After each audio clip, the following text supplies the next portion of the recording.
안녕하세요. 축구 전문 기자 한준입니다.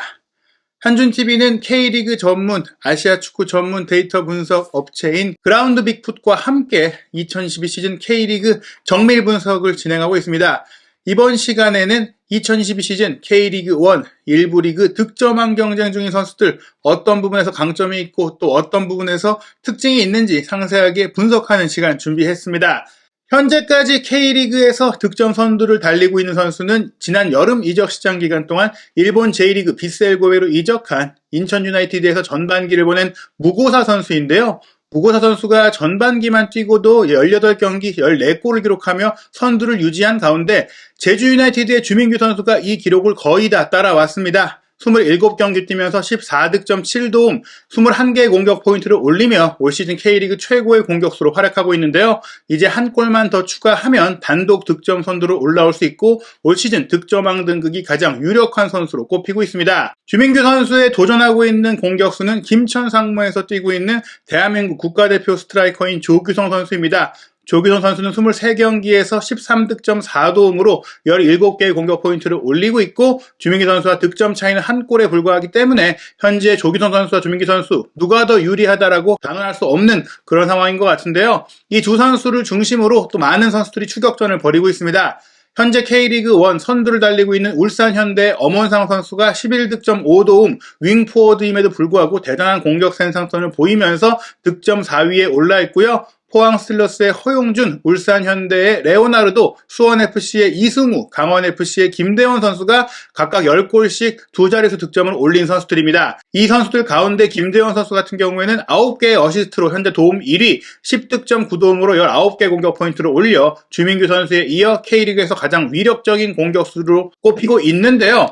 그렇다면 우선 이 조규성 선수와 주민규 선수의 기록부터 살펴보겠습니다. 우선 두 선수의 득점 비중을 살펴보면 조규성 선수가 팀 내 페널티키커이자 또 많은 페널티킥을 얻어내고 성공을 했기 때문에 페널티킥 없는 이제 필드 플레이로의 득점은 주민규 선수가 훨씬 더 앞섭니다. 14골 중에 11골이 이제 페널티킥이 아닌 득점이었고요. 조규성 선수는 이제 페널티킥이 없는 득점은 8골로 페널티킥으로만 5골을 넣었습니다. 두 선수의 기대 득점 값을 보자면 주민규 선수가 더 어려운 기회를 성공시켰다고 볼 수 있습니다. 기대 득점이 주민규 선수는 9.84골이었는데 즉 10골 정도를 넣을 수 있는 기회에서 14골을 넣었으니까 한 4, 5골 정도는 본인의 솔로 플레이, 본인의 능력으로 만든 골이라고 볼 수 있겠고요. 조규성 선수는 기대 득점 값이 10.19골이니까 기대 득점을 초월한 한 2, 3골 정도를 더 넣은 활약이긴 하지만 주민규 선수와 비교했을 때는 조금 더 많은 기회를 공급받고 있다 이렇게 볼 수가 있겠고요. 어시스트 기록은 주민규 선수가 3개가 더 많은데 기대 도움 값이 주민규 선수가 3개, 조규성 선수가 2개니까 이 도움 기록에 있어서도 전반적인 경기력은 주민규 선수가 조금 앞서 있다라고 볼 수 있겠습니다. 두 선수의 슈팅 위치를 살펴보면 연두색, 초록색으로 표기된 것이 실제 득점이 된 위치고요. 나머지 빨간색으로 표기된 것은 득점이 되지 않은 위치인데 주민규 선수와 조규성 선수 모두 페널티 박스 안에 가운데 많이 치중되어 있긴 한데 주민규 선수가 정통파 9번 공격수로서 더 많이 문전 근거리에 위치해 있고 조규성 선수는 이제 바깥에서 페널티 에어리어 바깥에서 중거리 슈팅이라든지 먼 거리에서의 슈팅을 좀 기록하고 있는 그런 부분들을 볼 수가 있겠습니다. 실제로 기록을 살펴보면 페널티 지역 밖의 슈팅 포인트 비율이 조규성 선수가 36.8%, 주민규 선수가 23.7%로 조규성 선수가 조금 더 외곽에서 더 많은 슈팅을 시도하는 플레이를 펼쳤다고 볼 수 있겠는데요. 두 선수 모두 스트라이커로서 올 시즌 득점왕 경쟁을 벌이고 있는 선수들이지만 미드필드 2선까지 내려와서 연계해주고 또 미드필드에 가깝게 좀 경기를 2선에서 풀어가는 능력을 갖고 있어요. 사실 주민규 선수가 프로 데뷔한 이후 서울 이랜드 K리그2에서 활동하던 당시만 하더라도 원래는 수비형 미드필더였는데 당시 미국 출신인 마틴 레니 감독이 이 주민규 선수의 결정력과 문전에서의 포스트 플레이 능력을 잘 인정해주면서 스트라이커로 전업시켰고 그 이후 K리그 최고의 스트라이커로 성장했으니까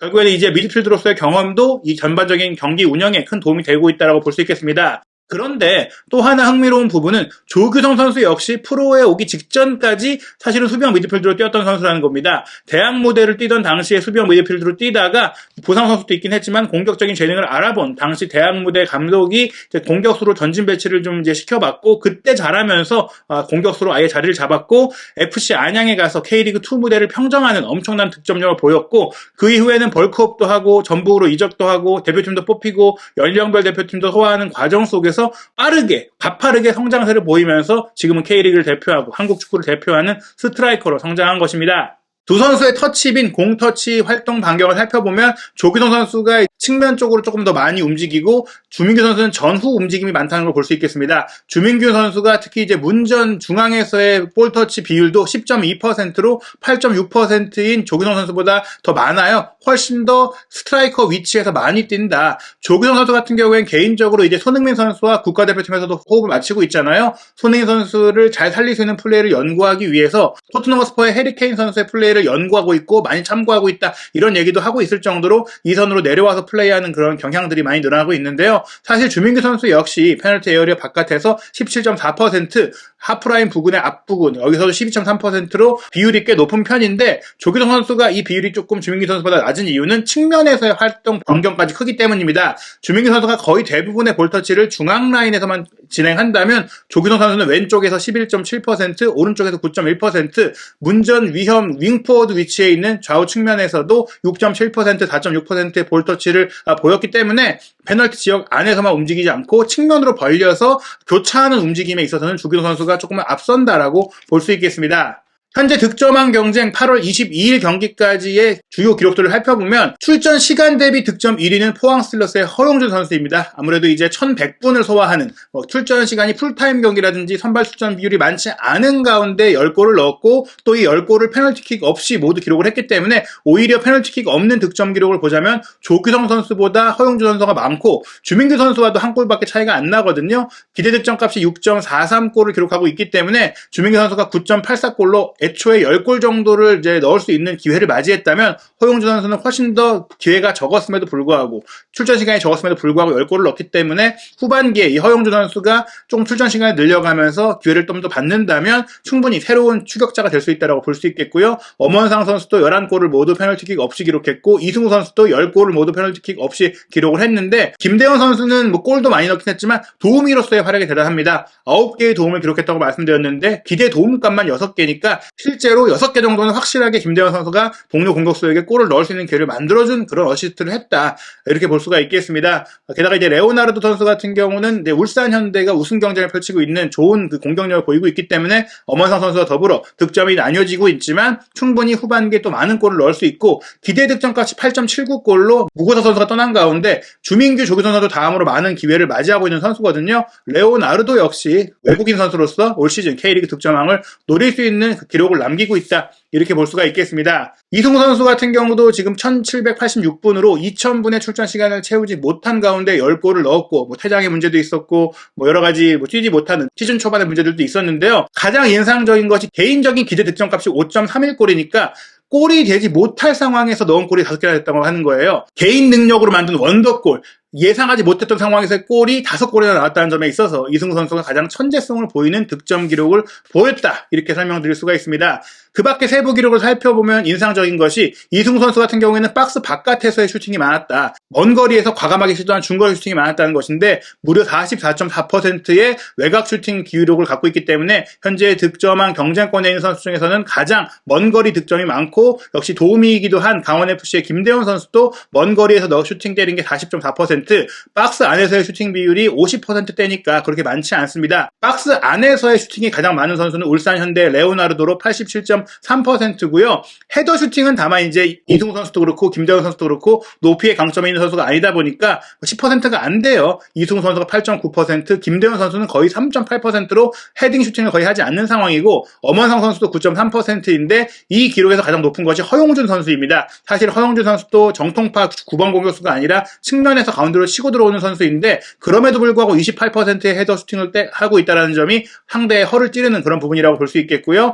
주민규 선수의 헤더 슈팅은 21%, 조규성 선수는 19%로 역시 높은 정통파 공격수로서의 모습을 보이고 있습니다. 그리고 많은 선수들이 오른발잡이인데 오른발에만 의존하지 않는 모습들을 보이고 있죠. 특히 주민규 선수는 왼발 슈팅 비율도 27.6%, 조규성 선수도 23.7%, 이승우 선수도 24.4%로 오른발 왼발, 오른발의 비중이 더 높긴 하지만 왼발로도 무리 없이 슈팅을 잘 때리고 있다. 이렇게 볼 수가 있겠습니다. 결국에 또 하나 중요한 것은 팀의 성적이죠. 팀이 좀 공격적으로 좋은 경기를 하고 또 이기는 경기를 하고 주도적인 경기를 하는 팀에서 득점왕이 나올 가능성이 높은데요. 현재 K리그 선두인 울산 현대 득점도 43득점으로 굉장히 많은데 울산현대가 이제 레오나르도와 엄원상의 득점왕 도전 가능성 얼마나 후반기에 만들 수 있을지 궁금하고, 허용준 선수가 뛰고 있는 포항도 3위입니다. 36골로 만만치 않은 득점력을 보이고 있고, 제주 역시 주민기 선수의 득점력에 힘입어서 37골을 넣고 있는데, 흥미로운 것이 현재 6위에 있는 수원FC가 이승우 선수의 활약을 뿐만 아니라 라스라든지 최근 김현 선수의 득점력까지 좀 폭발하면서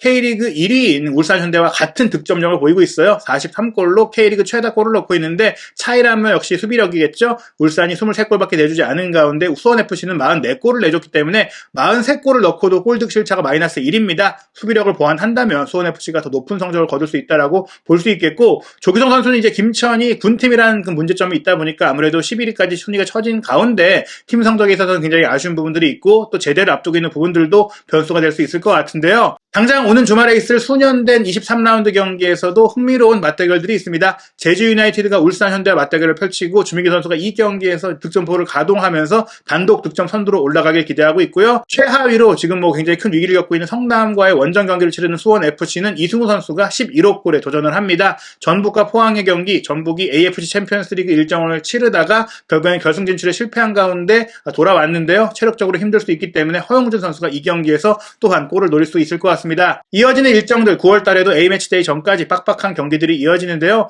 9월 2일에는 이승우 선수의 수원FC, 주민기 선수의 제주 유나이티드가 맞대결을 펼치고, 또 울산현대가 성남과 원정 경기를 치르기 때문에 이 경기에서도 울산이 많은 골을 기대할 수 있는 일정입니다. 9월 6일에는 주민기 선수의 제주가 인천과 경기하고, 김대원 선수의 강원이 김천과 경기합니다. 9월 7일에는 울산과 수원 삼성의 경기까지 굉장히 이제 득점왕 경쟁권에 있는 팀들이 수비가 좀 아쉬운 팀들과 경기를 하기 때문에 득점왕 경쟁 점입 가경이 될 것 같은데요. 한준TV는 계속해서 2022 시즌 K리그의 세밀한 데이터, 여러분들이 쉽게 보기 어려운 데이터를 통한 상세 분석 준비할 예정이니까요. K리그 컨텐츠도 많은 관심 부탁드리겠습니다.